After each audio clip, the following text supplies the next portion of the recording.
Então, vamos lá. Mapa mental. Esse mapa aqui é o mapa que eu fiz para o livro 2. Tá? Vocês têm que aprender a fazer mapa mental, que é ótimo para estudar, tá? Então, a ideia geral do exercício do livro 2 é a ideia de força. Tá? Esse conceito está em todas as áreas. Tudo que a gente pensar em física tem força.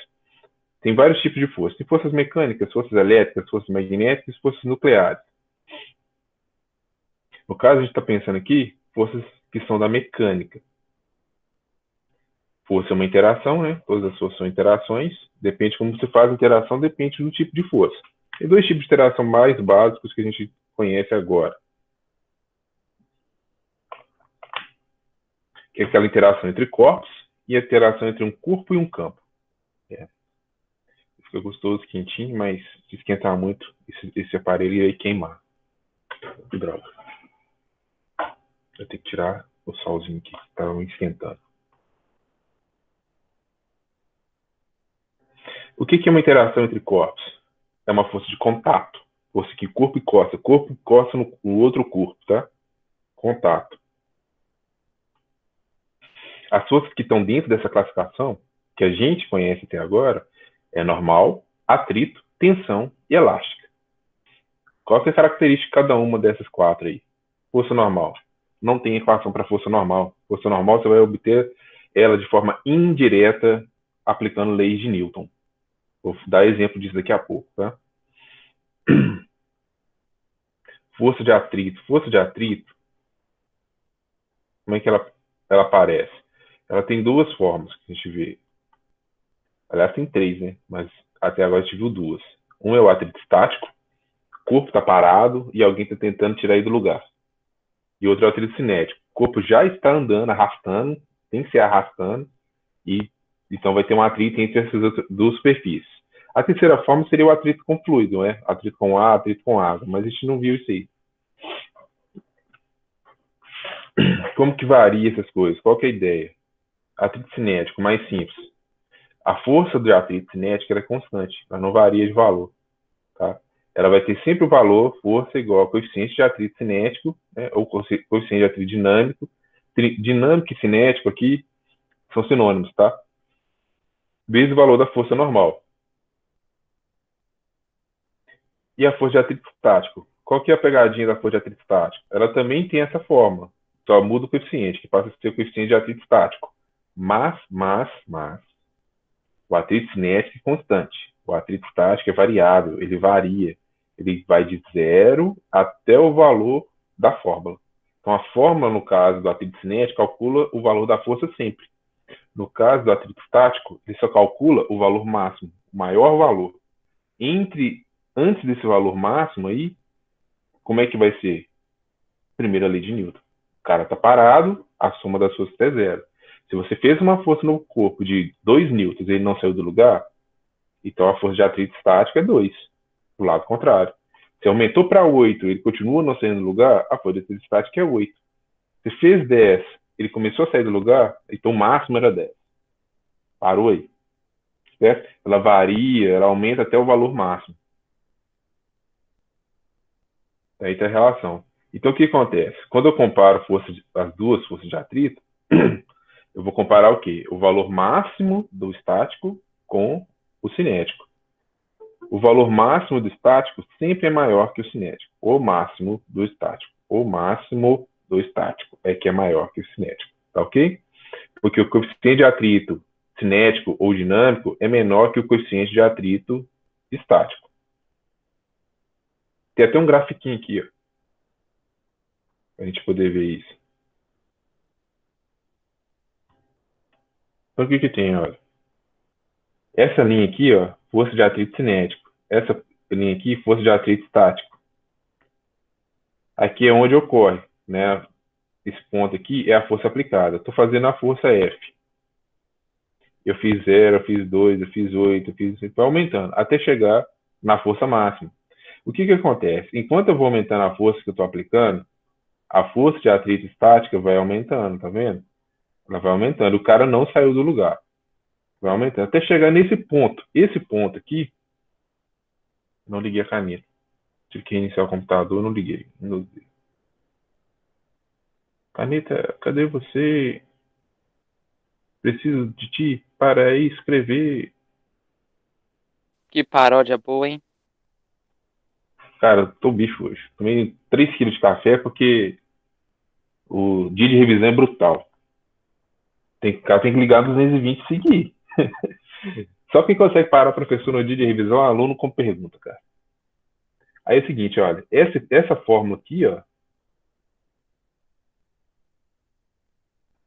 Isso, achei que não ia vir. Essa fórmula aqui, ó, ela tem ligada exatamente com esse ponto. Ela só vale para esse ponto, cara. Não vale para mais lugar nenhum. Força de atrito estático máximo é esse ponto. Antes disso, ela é igual a outra força, tá? Com a força aplicada.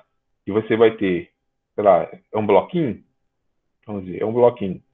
Você quer fazer esse bloquinho, é dar para cá. Você faz a força. A força de atrito estática está para cá. Força de atrito. Se ela é estática, se equivale 2, equivale 2, equivale 10, equivale 10. Essa aqui só passa a arrastar o cara quando passa desse ponto. Que o estático tem um máximo que ela consegue fazer. Chegou no máximo, já era. Aí, o que, que vai acontecer? Só olhar aqui, ó, no próprio gráfico de ISA. Ele vai começar a diminuir, não é isso? Olha lá, diminui até ficar nesse ponto. Então aqui ela diminuiu e aqui passa a ser constante. É aqui que eu chamo de atrito cinético. Essa região toda aqui é essa fórmula aqui. Ela descreve essa parte. Então, atrito estático ele varia de 0 até o ponto máximo, né? 0 até o máximo, força de atrito máximo. E desse máximo ela cai para o cinético. Beleza?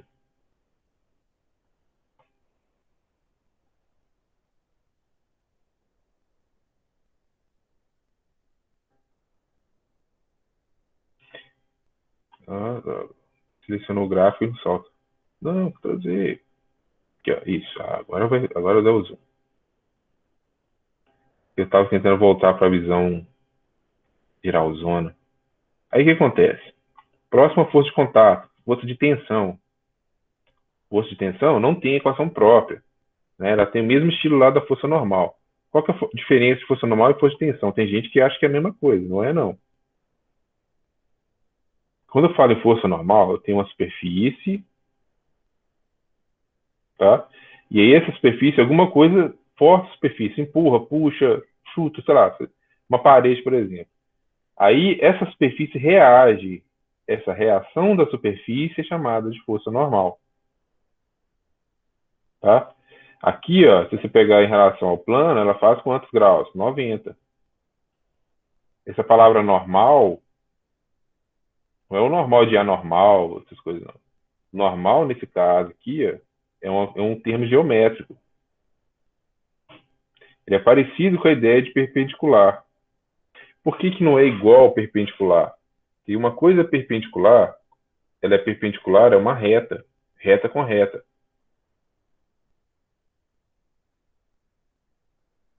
Aqui eu tenho uma reta e uma superfície, né, um plano.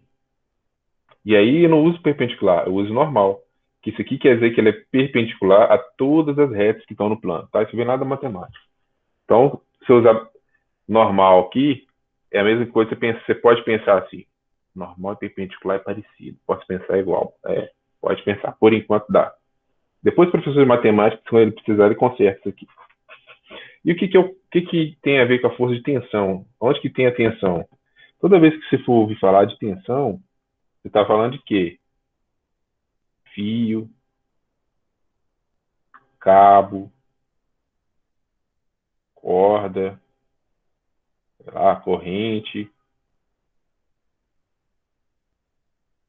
uma barra, o cara pendurou o trem com uma barra. Vai aparecer coisas desse tipo. Geralmente coisas que têm comprimento. O que vai te dizer que isso é tensão é que normalmente isso aqui é inextensível. Você quer dizer, o que quer dizer essa palavra? Quer dizer, não estica, não comprime. O cara não muda de comprimento. O comprimento é constante. Você tem um fio, você cortou lá um barbante com 1 metro de comprimento, pendurou um treco nele, o barbante não esticou. Ele continua com 1 metro. Então, a força que está nele é o quê? Força de tensão. Ah, mas eu peguei esse barbante, pendurei e o barbante esticou. Esticou 10 milímetros. Então eu tenho força de tensão? Não, você tem força elástica. Aí você vai ter força elástica. Então, se estica, tem força elástica. Exatamente. Você sabe quando tirar uma e a outra? Quando estica. Se esticou, é força elástica. Não deu certo, tem que clicar tudo aqui. Força elástica. Como é que calcula a força elástica? F igual a K vezes delta X. Tem gente que ainda tem dúvida do delta X. O que é o delta X? Delta X é o seguinte, ó. Teto. Coloquei lá um lustre. Aí esse exercício é inextensível, né, para usar lâmpada. Se esse exercício aqui ele é inextensível, então eu vou ter peso, qual força? Tensão. Ah, não, mas eu pus o lustre de outra forma. Quando eu coloquei o lustre, isso aqui ó, era uma mola. Pode ser outra coisa, tem problema não. E aí, antes de eu colocar o lustre, que é essa parte de baixo, ele tinha um comprimento de 10 centímetros. Quando eu pendurei o lustre aqui, ó, o comprimento ficou 12 centímetros. Então, esse aqui, ó, o comprimento da mola toda é L, que era 10. Os dois a mais que aumentou é que é o delta X. Ele é deformação. Tá? Então, o delta X que está aqui na equação, ó, esse delta X é o que aumenta ou que diminui. Certo? Aquele que aumenta ou que diminui no comprimento. Se você aumentou ou diminuiu o comprimento do fio, do cabo, da corda, da corrente ou da mola, isso aí é uma força elástica, tá? Então, quando você não estica, você vai pôr tensão. Quando estica, você põe força elástica. Tá joia? Joia. Pode ter as duas? Pode. Um lado tem um fio, do outro lado do negócio tem uma mola. Faz isso também. Aí, do lado que tem o fio, geralmente inextensível, fica tensão. Do lado que tem a mola, geralmente ela deforma, aí você põe força elástica. Ô, Ronei, e Hum. tipo assim, tem como, por exemplo, tem um elástico. Tem como calcular a tensão no elástico, por exemplo? A tensão, o que a gente chama de tensão no elástico é a força elástica. Você, por exemplo, lembra lá do exercício do bungee jump? Lembro. Então, ele esticou até a deformação máxima. Na deformação máxima é a tensão máxima. Mas aí você não calcula. Aí a tensão ela passa a ser a força elástica. Você calcula com a força elástica. Ah, sim, tá bom. Entendeu? Passa, deixa de ser uma para ser a outra.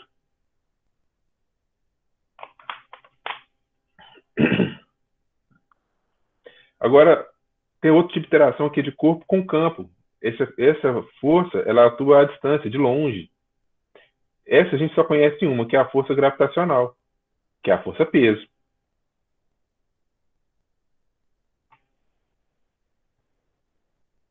É peso. Opa.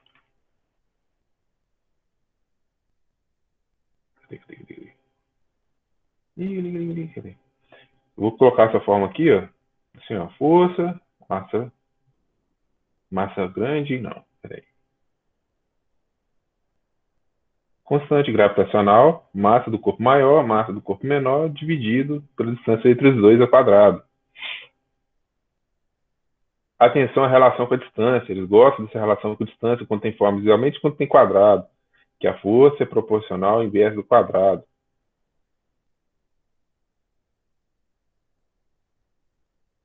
Tá? Gosto de falar assim, de ficar perguntando se aumentar a força ou diminuir a distância, quantas vezes que um aumenta, quantas vezes que outro diminui. Isso aqui, fato, toda hora cai.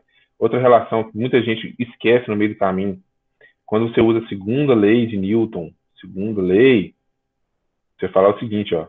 Segunda lei de Newton é o quê? Força igual a massa vezes aceleração. Se eu só tenho essa força atuando, então eu posso dizer que massa vezes aceleração é igual a Gzão, Mzinho, sobre D ao quadrado. Essa massa aqui é igual a essa daqui, ó. Eu posso cortar, né? Ou posso isolar, por exemplo, aqui, ó. Olha lá. Pega aqui, ó. Separa esse pedaço aqui, ó. Esse pedaço aqui, ó. Se esse aqui é o M, o pedaço verde, do outro lado, é o A. Então, a aceleração é Gzão, Mzão sobre D2. Essa aceleração tem um nome, a gente chama ela de G, aceleração da gravidade, tá? Que é o que a gente chama normalmente de 9,8, e quando o exercício não fala quanto é, a gente faz o quê? Arredonda para 10, não é isso? Sim.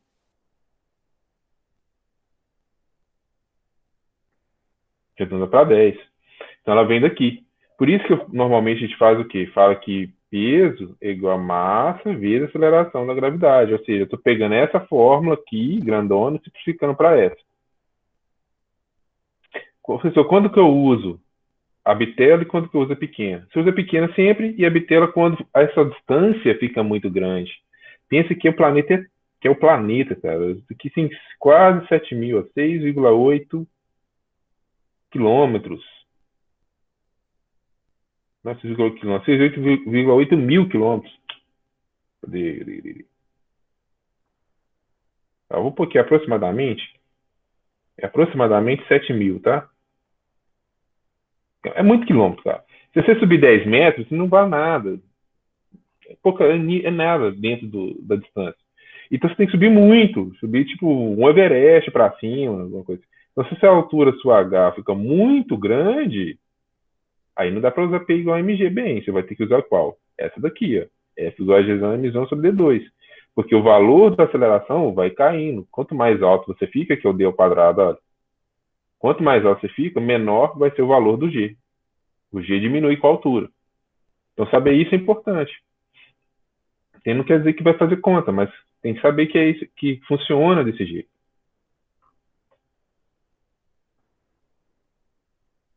Tá? Como é que eu faço conta nessas histórias, então? Lembre que essas forças aqui todas, como se fosse pecinha de Lego, você vai encaixar elas em alguma coisa. E se alguma coisa é o quê? As leis de Newton. Primeira lei de Newton.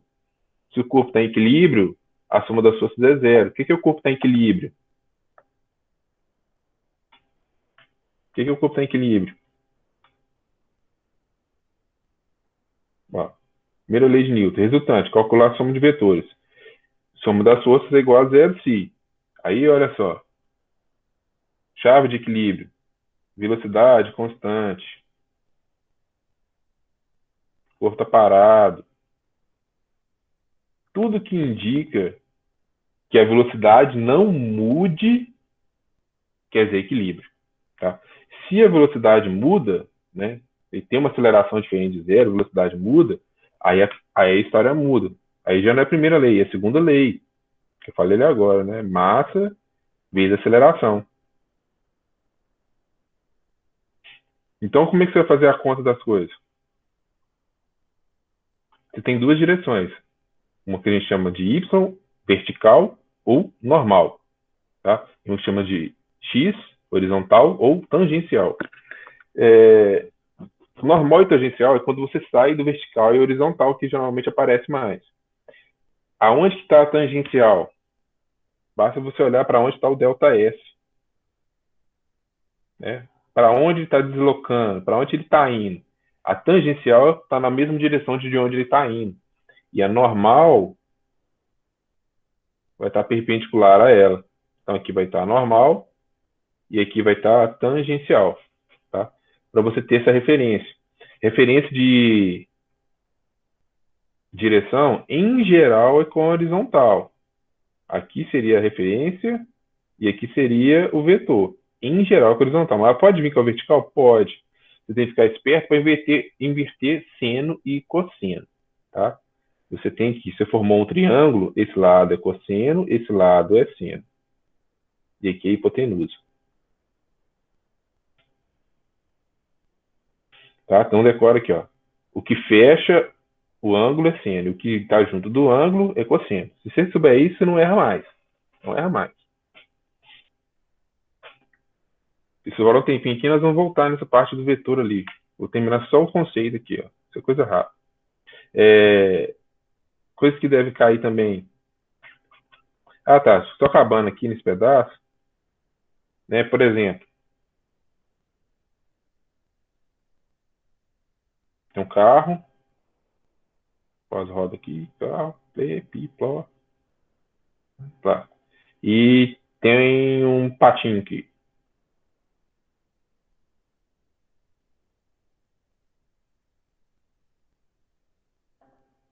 E o patinho tem vários fios. Patinho 1, patinho 2. E um ovo também. Ovo, vou pôr a perninha no ovo. Pronto. Estou atravessando a rua.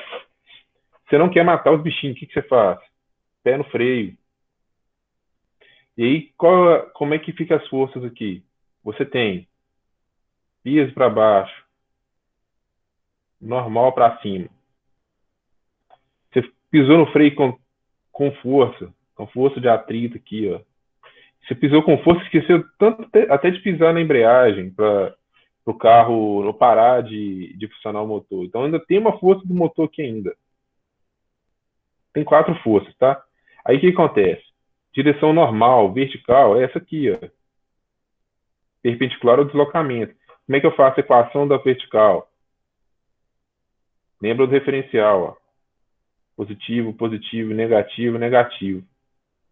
Então vai ficar normal, para cima é positivo, menos peso, que para baixo é negativo, igual a zero. Por que é igual a zero? Tem equilíbrio nessa direção. O carro não está subindo, não está descendo.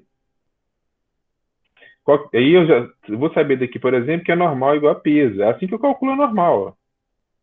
Ó. Normal igual a massa vezes gravidade. Nesse caso, esse massa vezes gravidade. Pode ser que um caso ela seja massa vezes gravidade vezes cosseno, ou vezes seno. Ou seja, fosse de outra coisa, vai aparecer. A normal não tem fórmula, ela vai vir daqui. Dessa equação que você monta aqui. Aí que você vai tirar como é que vai ser sua normal. E na horizontal, na tangencial, olha lá, lado positivo, esse aqui. Ó. Então vai ser força F menos a força de atrito, está para o lado negativo. Força de atrito.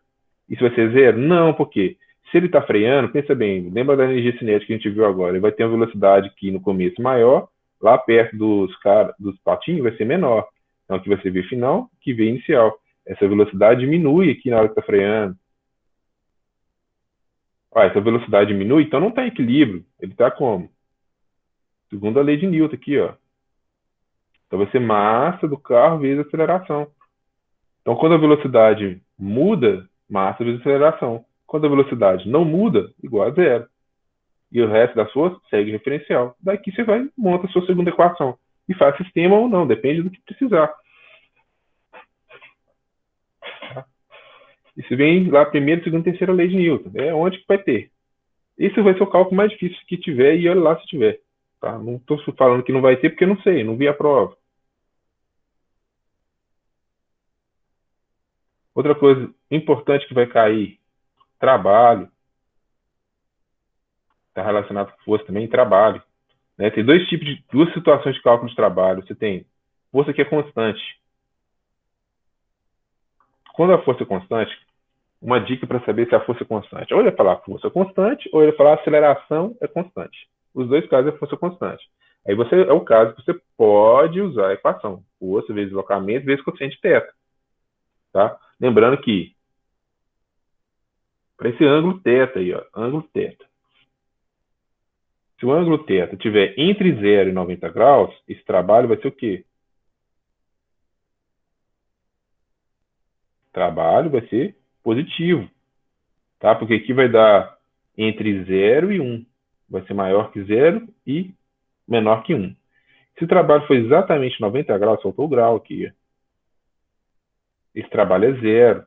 Ou seja, se o deslocamento do objeto está assim e a força está assim, faz 90 graus, já era, não tem trabalho não. Deu zero.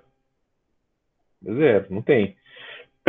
Agora, se o trabalho for entre 90 e 180 graus, o deslocamento é para cá, ó. Delta S.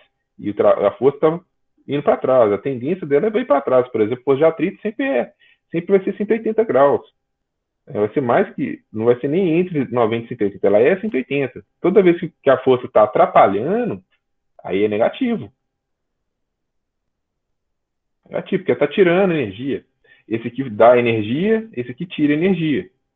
Então, no exemplo lá do carro, o carro tinha uma energia cinética grande, meti o pé no freio para não passar em cima dos patinhos. Então, o trabalho tem que tirar energia do carro, tem que diminuir a velocidade. Força de atrito, trabalho negativo. E o outro caso, a força é variável. Qual que é o caso de força variável que vocês mais conhecem? Que de cara falou que é essa força, não, esse trabalho tem que ser variável, não tem outro jeito. Qual que é? Força elástica. Por quê?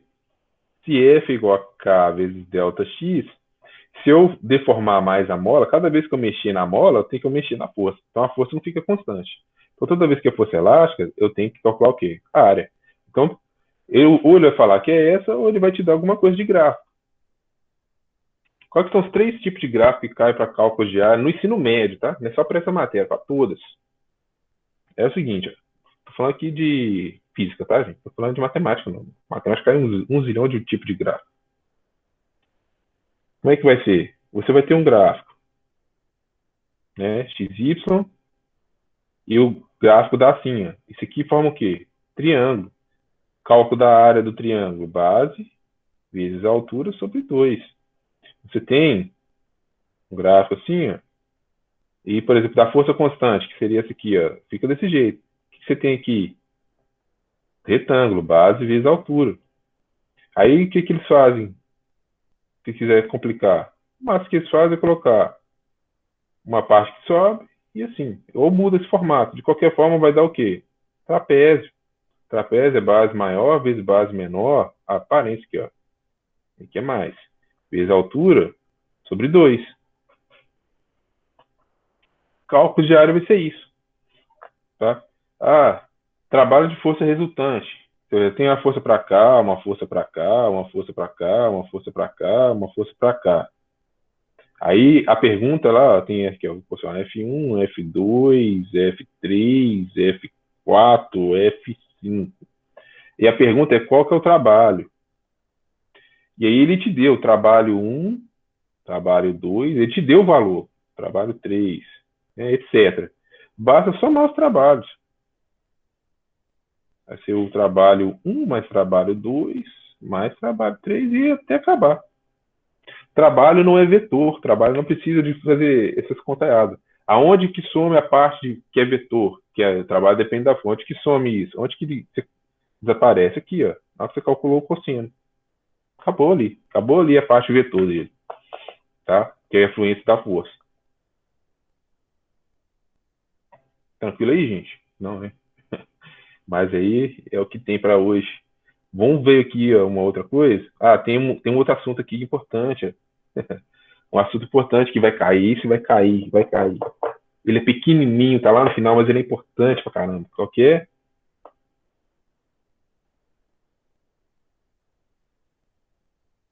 É potência e rendimento. Isso aí eu não Esses consegui dois vão cair. entender. E é a parte fácil. Essa é a parte fácil. Tem que torcer para cair mais aí, porque para não cair a parte de conta de vetor. Isso aqui é a parte fácil. O que é potência? O que é potência? Cadê? Eu joguei a caixinha fora aqui, tava com as caixinhas de lâmpada. Vou mostrar a caixinha de lâmpada. Aproveitar agora o esquema lá de usar o celular como câmera. Que agora dá para poder fazer até isso aí também. Qual que é a ideia da potência? Para vocês agora, o que é potência? Potência P, eu acho que ele põe pote, não sei por quê. É o trabalho dividido pelo tempo, tá? Esse trabalho pode vir de que forma, falando? Trabalho mesmo, né? Ele pode vir também como energia transferida, né? Transferida,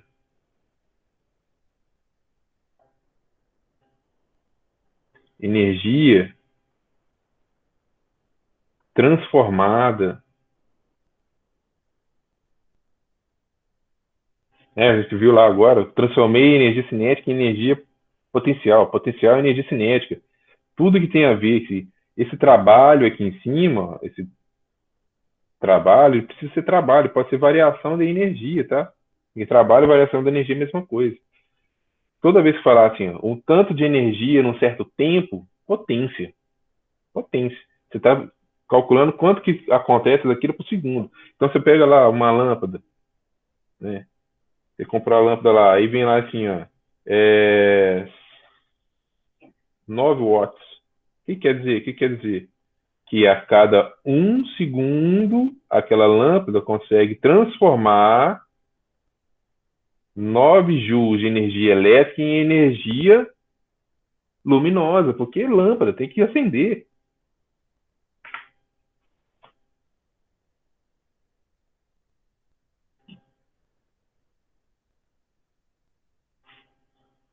Entendeu? Tem que acender.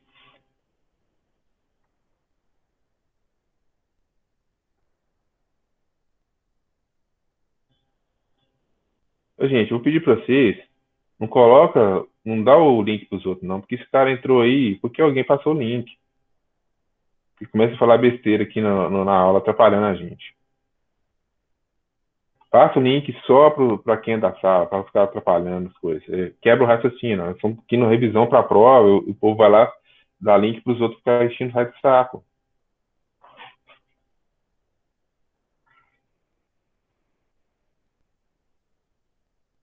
Eu tenho que bloqueio.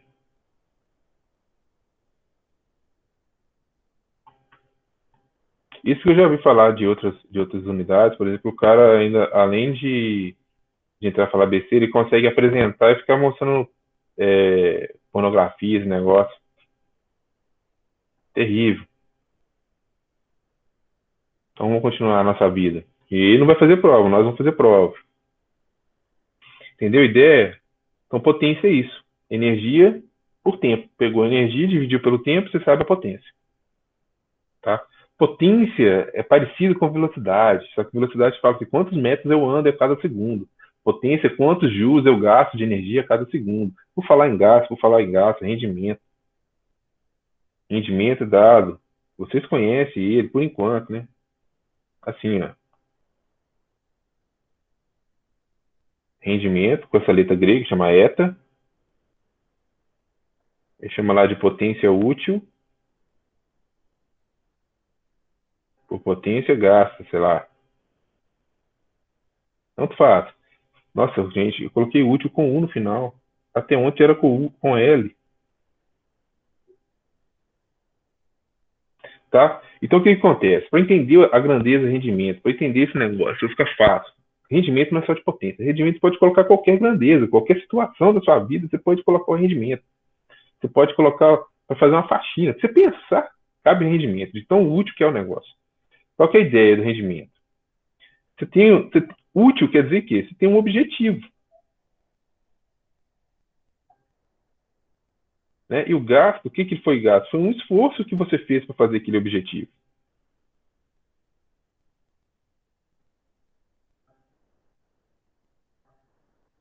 Você fez um esforço para alcançar o objetivo. Então, é aquilo que você queria dividir pelo que você gastou para conseguir. Basicamente isso que é o rendimento. É o que você queria pelo que você gastou para conseguir. Só que aí, esse cara aqui, olha, ele nunca vai ser mais que 100%, certo? Você pode ter um rendimento de 100%, não é proibido. Por enquanto. Uma coisa que tem a mais que eu posso colocar para vocês é o seguinte, ó. Claro que se eu tinha um objetivo de, sei lá, o que eu queria? Tirar 10 na prova, aí isso deu um montão, mas na verdade eu não tirei 10, eu tirei 7, meu rendimento foi 70%, que é 7 dividido por 10. Aqueles 3 que está faltando ali, ele entra aqui dentro. O que a gente chama de gasto é a soma do útil com o desperdício, ou o dissipado. O nome certo é dissipado, certo? O nome correto é dissipado.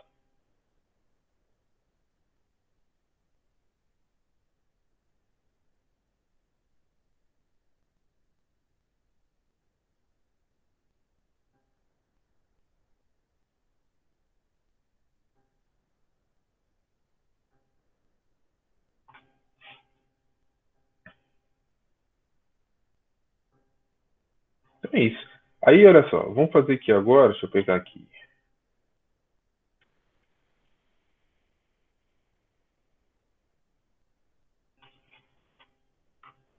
Não, esse aqui não, esse aqui é do terceiro ano. Mata todo mundo de desespero.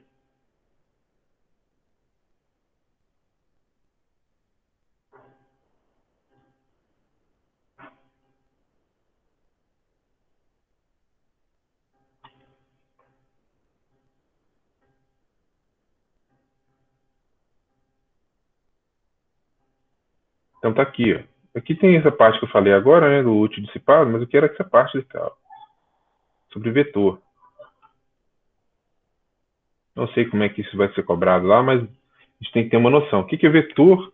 Como é que funciona essa ideia? Você tem regra do polígono e regra do paralelogramo. São formas de somar vetor. O que é o vetor primeiro? Né? Você tem dois tipos de grandeza, uma escalar e uma é vetorial. A grandeza que é escalar, ela tem um tamanho na escala. Sei lá, você pegou a régua e mediu o tamanho da mesa, o tamanho do caderno. Você vai pegar lá e colocar aquilo, ajustar o ponto que é o zero e medir o comprimento. Tá? Isso é uma grandeza que fica escalar, porque você só tem que ter o quê? O referencial e o tamanho. Acabou. Agora tem a grandeza que é vetorial. Para além desse tamanho, o que a gente chama de tamanho, de valor? É uma coisa que a gente chama de módulo. Tá? Porque na escalar faz sentido você ter valor positivo e negativo. No vetor isso não é tão faz tanto sentido. O sinal negativo no vetor ele é útil para você colocar na equação, tá? Porque você está fazendo a conta. Agora, ele sozinho não tem essa vantagem de sinal negativo. Por isso a gente usa módulo, com aquele sentido mesmo da matemática, que módulo é sempre o valor positivo. E ele tem que ter uma direção, ele acontece numa certa direção. E ele tem que ter um sentido dentro dessa direção. O que você queria colocar como negativo lá no módulo, ele vai fazer sentido dentro do sentido, sem querer fazer um pleonasmo forçado. É aqui que ele entra, a ideia do sentido. Aí as pessoas confundem a ideia de direção e a ideia de sentido. A gente usa a palavra direção com o sentido da palavra sentido. Fiz de novo, de propósito. Mas qual que é a ideia?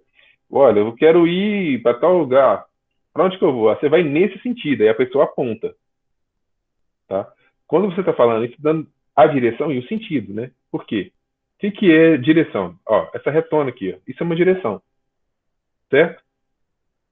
O que é o módulo dentro do vetor aqui? Eu pego aqui, ó, desenho esse pedacinho azul. Esse tamanho é o módulo, o tamanho do vetor. Isso é o módulo. E o que é o sentido? Ah, tá. O sentido é essa setinha aqui, ó. Quer dizer que eu estou vindo de A para B, tá? No ponto A é o que a gente chama de origem do vetor. E no ponto B é o que a gente chama de extremidade do vetor. Entendeu a diferença? Sentido pode ser, a direção pode ser infinitas retas. Cada reta que eu escolher no espaço, ela é uma direção. Tá? E o sentido é, dentro de uma direção, eu posso andar de dois jeitos. Ou eu posso andar assim, com a pontinha azul, ou eu posso andar assim, com a pontinha roxa. Né? Ou vou de A para B ou de B para A. Entenderam a diferença? A diferença é essa. Não é uma diferença difícil, mas é uma diferença importante. Como é que eu somo vetores? Já que vetores têm características de geometria. Tá? Essas duas regras aqui, elas vieram lá da geometria mesmo. Antigamente, para fazer a conta, era na geometria. Como é que era a ideia? Você tinha a regra do polígono. Se liga, origem, extremidade. Origem, extremidade. Então, você liga assim os vetores. Ó, esse com esse, esse com esse, esse com esse, esse com esse, esse com esse, esse com esse. Liguei esse monte de vetor. É A, B, C, D, E. Qual que é o vetor que é resultado desses dois? Eu pego a origem do primeiro, ligo na extremidade do último. Esse é o resultado, o vetor resultante. É ali. O azul é a soma. Então, essa é a forma geométrica de fazer. É tranquilo? É. Quando você tem uma série, tem o quê? Transferidor, régua, lambda 4 e tal, e tem que somar poucos vetores. Né? A outra regra é do paralelogramo. né? Por exemplo, tem o vetor A e tem o vetor B. Aí eu quero fazer a regra do paralelogramo. Como é que é a regra? Aqui, ó, você pega esse vetor A e pega a direção paralela dele aqui e coloca aqui, ó, uma linha pontilhada. Pega o vetor B e coloca aqui também, paralelo a ele. Aí o que acontece? Aonde liga dessas duas origens até esse ponto do cruzamento, é o vetor. Por que ela chama regra do paralelogramo? Porque forma um paralelogramo. Só por isso. Essa daqui, geometricamente, é mais difícil de fazer, tá? Só que ela tem uma vantagem. Reduzir para álgebra, que é o que a gente usa, né? A gente usa equação, a gente usa álgebra. É muito mais simples. É muito mais simples. Como é que você faz? Todo vetor,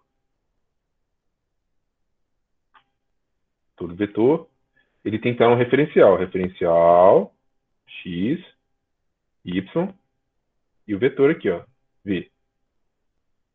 Tá? Uma coisa que eu não falei, né? Quando eu coloco aqui, ó, vetor, esse aqui é o módulo de A. E esse é o vetor A.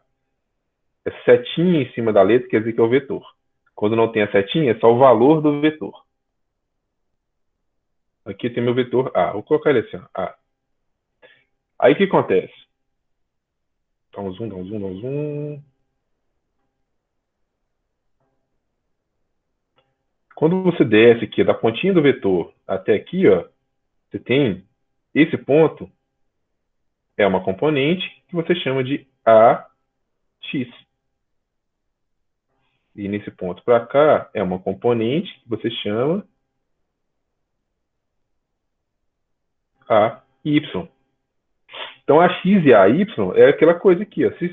Se aqui vale 10 e aqui vale 20, então é x igual a 10 e y igual a 20. É o ponto mesmo do plano cartesiano. Essa que é a ideia do vetor. Essa que é a ideia do vetor, certo?